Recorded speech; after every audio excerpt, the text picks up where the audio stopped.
Ah, England. England, England, England.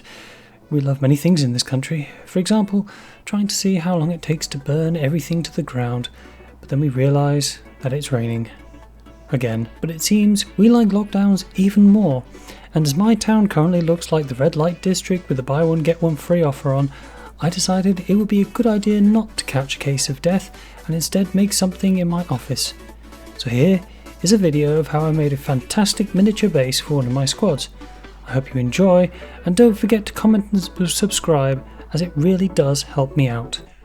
So as I said, I woke up today thinking about what I wanted to do for basing. I noticed that in the back here I've got these, I think they're feet or something, but they are a sort of non-slip foam, a really fine foam, almost like a felt, and it's about 3/4 of an inch. And what I did was I traced out one of the bases onto some card, arranged them how I wanted, and then just tacked them down with some blue tack. I'm going to drill the holes for them, and they look quite big, but I have got under there when the cores, you just drill straight down. So yeah, we'll get on with that. So I found these bits, these are the coring bits, drill down into it, and the drill bit here was like out here, which is obviously far too long. It would just go straight through the wood, be like up here somewhere.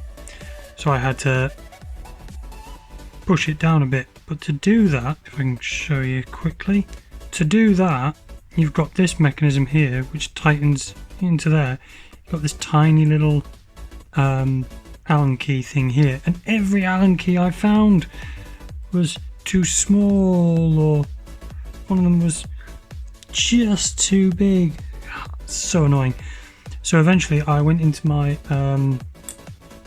drill bits and things like that, and screw heads and stuff, and I found this tiny little star T10, I think it was, and that undid it alright, and then I did it back up. So that's just going to go on there like that.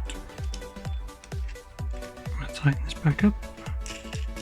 Then I'm going to undo the T10 because its job has been done. Thank you, T10. I don't know how I would have done that otherwise. I don't know how I would have drilled the holes out. So that's in now, pretty tight. Yep, it's not going anywhere. And I am going to drill the holes out. So guys, on this bit of video here you can see there's some yellow tape around my drill bit there. I measured out 4mm, which was the depth of the base. It's how far I wanted the bases to go down to sit flush in the wood, and I just put a bit of tape there so when I was drilling in I could see how far I was going down. You might see other people doing this as well.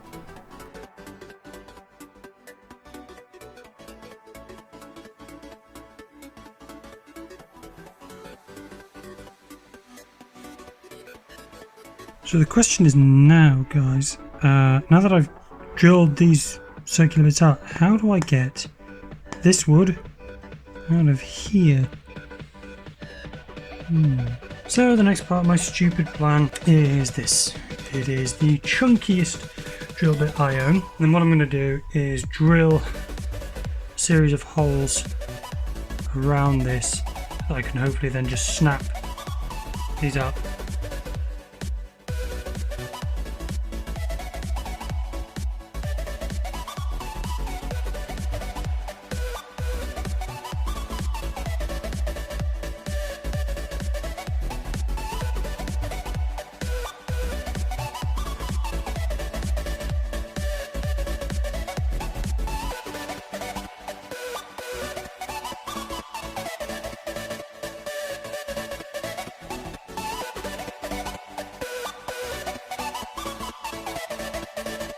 There guys, there we go. I'm going to put a little bit more drilling in this, just get rid of this edge here and this edge here, and then I'm going to go around the other ones and do them.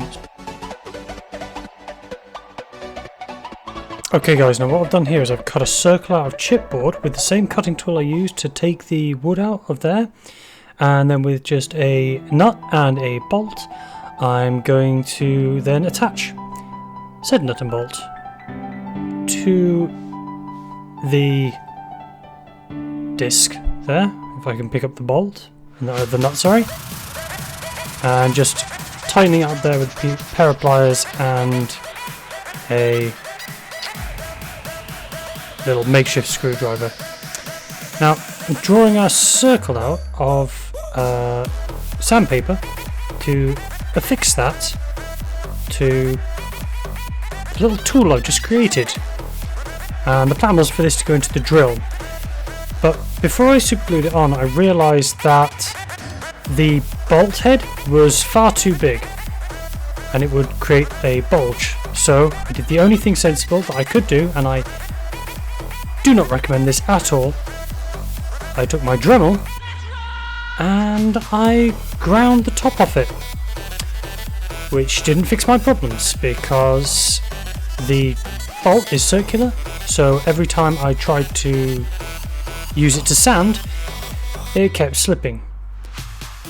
So after grinding away here with lots of pretty sparks, always wear a mask when you're doing this, that is metal dust basically, you do not want that in your lungs. I then decided to grind the edges of the bolt, and you'll see here in a minute, bolts get very, very hot, and you really, really, really shouldn't touch them after you've just ground them down.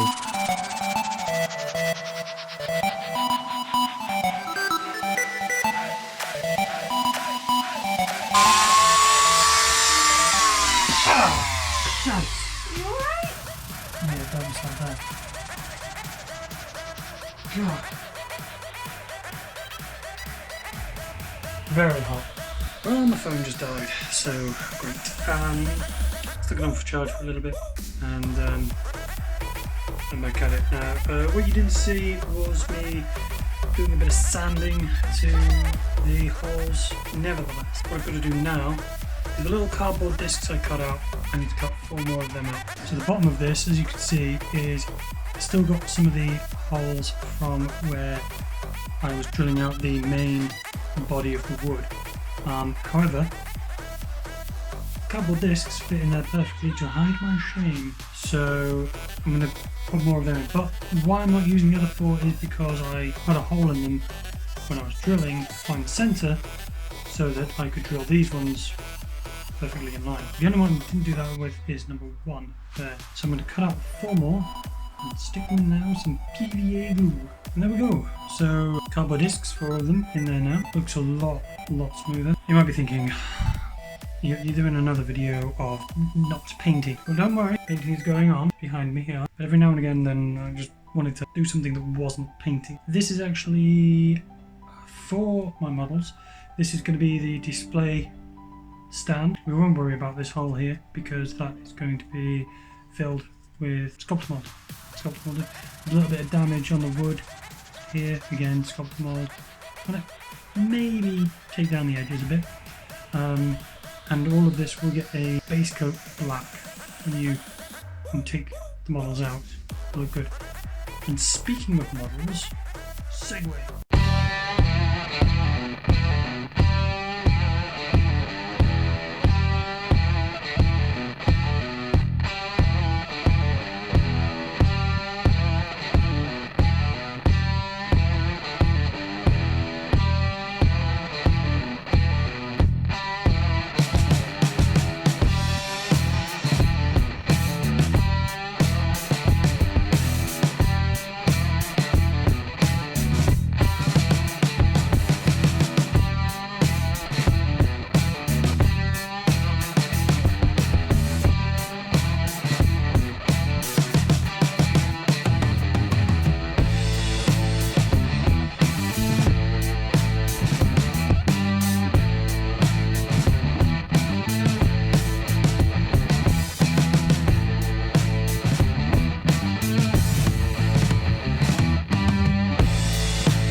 Damn it.